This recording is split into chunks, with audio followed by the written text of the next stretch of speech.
السلام علیکم خواتین و حضرات، وصل وسیع کے ساتھ آپ کا دوست وسیم مختار حاضر خدمت ہے۔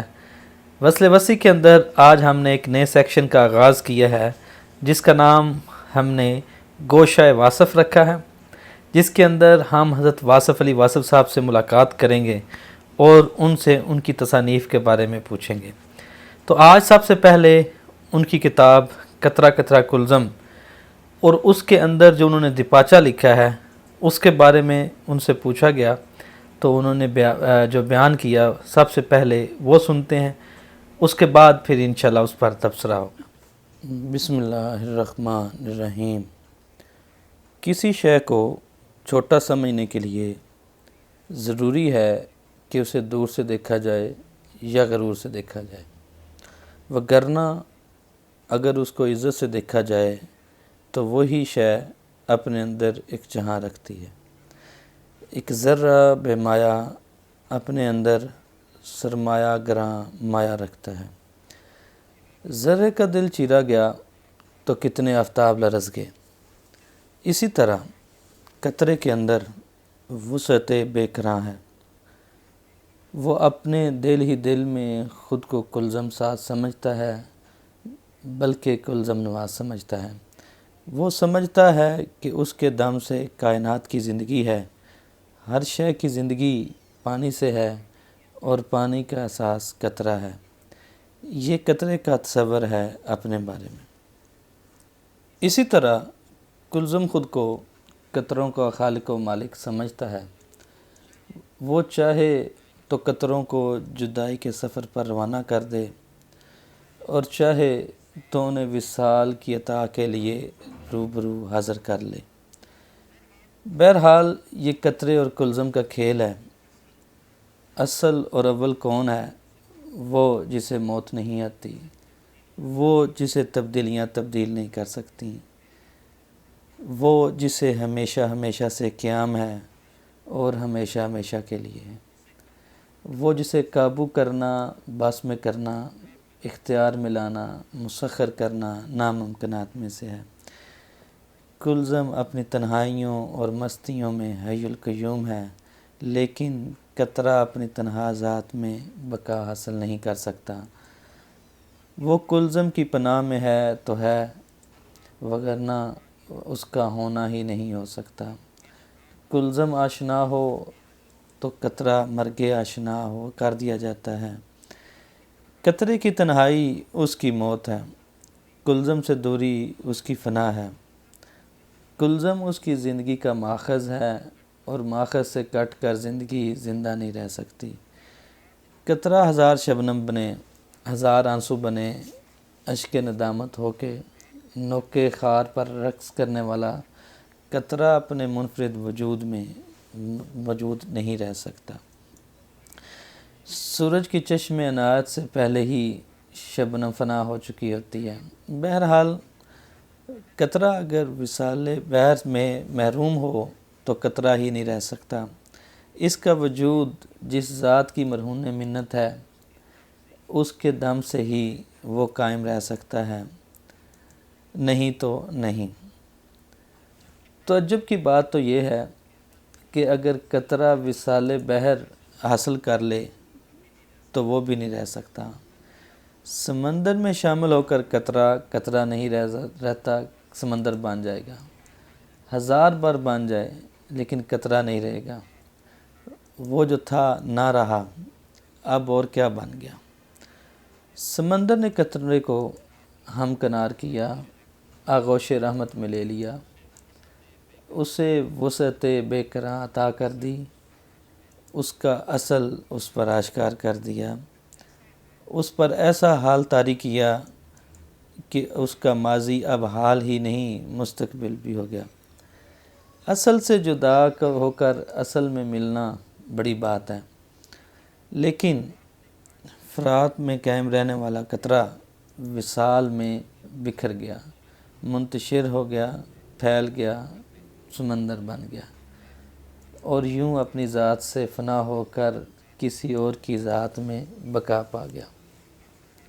ہر دو حالت میں قطرہ قطرہ نہیں رہ سکتا، یہ وجود ہمیشہ نہیں رہ سکتا، یہ کلزم کا فیض ہے کہ وہ فراق عطا کرے تو قطرہ فراق کی عطا میں رخصت ہو جائے، اور اگر وہ وصال عنایت کرے تو بھی قطرہ اپنی ذات سے نکل کر ذات محبوب میں گم ہو جاتا ہے۔ گم ہو جانا تو قطرے کے مقدر میں ہی ہے، کیوں نہ وہ منزل اور رستے میں گم ہو۔ بے راہ اور رستوں میں گم ہونے والے دونوں جہاں میں خسارہ پا گئے۔ خسارہ کیا ہے، نفع کیا ہے، یہ بہت لمبی بات ہے۔ چند روزہ زندگی میں یہ بات سمجھنا بہت مشکل ہے۔ اصل کیا ہے، سود کیا ہے، نفع کیا ہے، ضرر کیا ہے، یعنی نقصان کیا ہے، ہونا کیا ہے، نہ ہونا کیا ہے، اور کیا ہونا نہ ہونا ہو سکتا ہے۔ کیا ہم واقعی ہم ہیں، ہم کب سے ہیں، کب تک ہیں اور کیوں ہیں۔ کیا قطرہ فنا سے ڈر کر بھاگ رہا ہے یا فنا کے توقع میں بھاگ رہا ہے۔ وہ جو فانی ہوئے ان کو نکال کر باقی کی ہستی کیا ہے، اور وہ جو باقی ہیں باقی میں واصل ہوئے ان کے بغیر کیا باقی کا وجود رہتا ہے۔ سب کچھ سب کے بغیر رہ سکتا ہے، تو یہ سب کچھ کیا ہے؟ یہی وہ سوال ہے جس کی تلاش میں سفر کے دوران انسان کو نئے سوالات سے آشنائی ہوتی ہے، اور نئے جوابات کے حصول کے لیے پھر نئے حقیقتوں سے آشنا کیا جاتا ہے۔ محدود زندگی میں لامحدود کوششوں کی دریافت ایک عجب حال ہے۔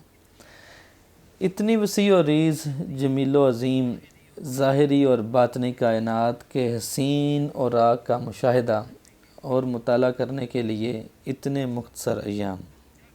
کیا کیا جائے، نظر محدود ہے اور نظارہ لامحدود۔ صاحبان فکر و نظر آتے ہیں اور بیان کرتے ہوئے چلے جاتے ہیں۔ کائنات جوں کی توں رہتی ہے اور اس کے ایک گوشے کے ایک حصے کا بھی بیان مکمل نہیں ہو سکتا۔ اب بھی نہ جانے کیا کیا لکھنے والا ہے۔ اگر سمندر سیاہی بن جائیں اور درخت قلم ہو جائیں تو بھی بیان نہیں کر سکتے اس کی شان، اس کی تسبیح جو اصل کائنات ہے، مالک کائنات ہے، خالق کائنات ہے۔ یہ بیان ممکن ہی نہیں۔ حسن بیان عطا ہو جائے تو بھی حق بیان ممکن نہیں۔ قطرہ اپنے اندر کلزم کا جلوہ دیکھے یا کلزم کے اندر جا کر اپنا جلوہ دیکھے، حقیقت حال کو بیان نہیں کر سکتا۔ قطرہ قطرہ کلزم ہو جائے تو بھی کلزم بیان میں نہ آئے گا۔ ہزار مضامین لکھو لیکن بات بیان نہیں ہو پا رہی۔ ہزارہا لائبریریاں، علم کے چراغ، اخباروں کے کالم، مبلغین کی خیال آرائیاں، مشائخ کرام کی طریقتیں اور طور طریقے، سیاست دانوں کی تقریریں اور تحریریں اور کوششیں، اور نہ جانے کیا کیا، اور پھر حکمرانوں کے احکامات، بس حکم ہی حکم۔ یہ سب کوششیں ہیں، حقیقت آشنائی کے انداز ہیں، اور پھر حقیقت بیان سے باہر، ہمیشہ ہی بیان سے باہر۔ وسعت بیان مل بھی جائے تو بھی بیان وسعت ممکن نہیں۔ بس صرف رونق ہے، صرف جلوہ ہے، دیکھنے والا منظر، غور والی بات، حاصل فنا ہے اور صرف فنا۔ میرے بعد کیا ہوگا، تجھ سے پہلے کیا تھا، میں اس علم کو نہیں مانتا، تجھے کون مانتا ہے۔ میں علم تک پہنچ گیا، جہالت سے کب جدا ہوئے ہوں۔ میں سب کو فتح کر لوں گا، فتح کرنے کی خواہش کوئی فتح کر لو۔ میں ہمیشہ رہوں گا، کس کے لیے؟ تم جس کے لیے بھی رہو گے وہ ہمیشہ نہیں رہ سکے گا۔ میں کامیابی کا راز جانتا ہوں، تم سے پہلے جو روز یہ راز پا گئے تھے وہ کہاں گئے۔ بہرحال یہ کہانی ختم نہیں ہو سکتی، نہ کوئی آخری معیار ہے، نہ ہی کوئی اسلوب۔ لائبریری سے باہر بھی علم ہے اور علم سے باہر بھی علم۔ ایک جاننے والا دوسرے جاننے والے سے بے خبر بھی ہو سکتا ہے۔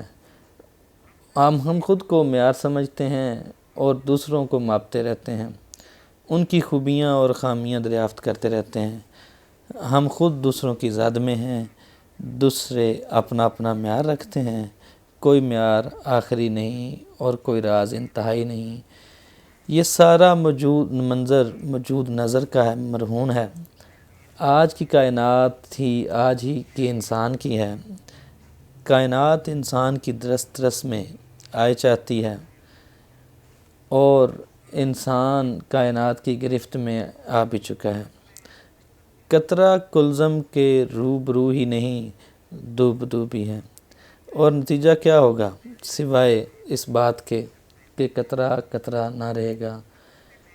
قطرے پر لازم ہے کہ وہ اپنی ہستی کے محسن و ماخذ پر نظر رکھے، وہ اپنے محبوب اور مونس اور غم گسار سے رابطہ رکھے اور کائنات کے خالق کو سمجھے، اپنے اصل اور اپنے محبوب کی لگن میں رہے۔ یہی اس کی ہستی کا اساس ہے۔ اگر جز ہی خود شناس ہو جائے تو اس کو کل شناس بننے میں دیر نہیں لگتی۔ دقت تو صرف اس بات کی ہے کہ انسان خود شناسی سے گریزاں رہتا ہے۔ وہ کائنات آشنائی کے سفر پر روانہ رہتا ہے اور خود سے ناآشنا، خود سے جدا، خود سے بیگانہ، اپنے آپ میں اجنبی ہی رہتا ہے۔ یہی وجہ ہے کہ علوم کی بہتات میں بھی جہالت کی کار فرمائی قائم رہتی ہے۔ ہم سب کچھ جانتے ہیں، سب کچھ پہچانتے ہیں، لیکن یہ نہیں جانتے کہ ہم کون ہیں۔ ہم کو کس نے اس جہان اجنبی میں نامعلوم مسافتوں پر روانہ کیا اور پھر ہمیں عین سفر کے دوران اور سفر کے درمیان واپس بلا لیا جاتا ہے۔ اگر جانا ہی تھا تو پھر آنا کیا تھا؟ یہی عجب بات ہے کہ فانی ہی باقی کا آئینہ ہے۔ کرنیں نہ ہوں تو سورج کا جلوہ کیا ہے؟ قدیم کا ذکر صرف حادث ہی کی زبان سے سنا گیا۔ انسان فانی ہے لیکن وہ باقی کی دھن میں ہے، اور اللہ باقی ہے لیکن وہ فانی کو ہی تخلیق کرتا ہے اور اسی فانی سے محبت کرتا ہے اور اسی کے خیال میں رہتا ہے۔ خالق اور مخلوق دونوں ایک دوسرے کے خیال میں رہتے ہیں۔ عقل کا حجاب اٹھ جائے تو جلوہ کچھ اور ہے۔ باقی کی محبت فانی کیسے ہو سکتی ہے؟ باقی کا محبوب باقی ہوگا۔ بہرحال کلزم کے جلوے قطروں کے جلوے ہیں۔ نقش و نگار کی کثرت دراصل وحدت کے ہی جلوے ہیں۔ خیال ایک وسیع کلزم ہے۔ صاحب خیال کی تخلیقات قطروں کی طرح ہیں۔ قطرہ قطرہ تقسیم ہونے کے بعد بھی کلزم تو کلزم ہی رہتا ہے، اس کی وسعتوں کو کچھ فرق نہیں پڑتا۔ خیال بیان ہو کر بھی بیان نہیں ہو سکتا۔ سمندر سے 10 دریا نکال لیے جائیں تو وہ بھی جوں کا توں رہتا ہے، اور اگر اس کے اندر 10 دریا شامل کر لیے جائیں تو بھی وہ جوں کا توں ہی رہتا ہے۔ یہ صرف احساس کی بات ہے، تسلیم کی بات ہے۔ کہاں قطرہ اور کہاں کلزم؟ قطرے کا وجود عطائے کلزم ہے اور کلزم کا وجود ماورائے قطرہ ہے۔ مصنف اپنی مضامین کو اپنی تخلیق سمجھتا ہے۔ وہ سمجھتا ہے کہ وہ خود ہی اپنی تصنیف کا خالق ہے۔ دراصل خیال کا خالق وہی ہے جو انسان کا خالق ہے۔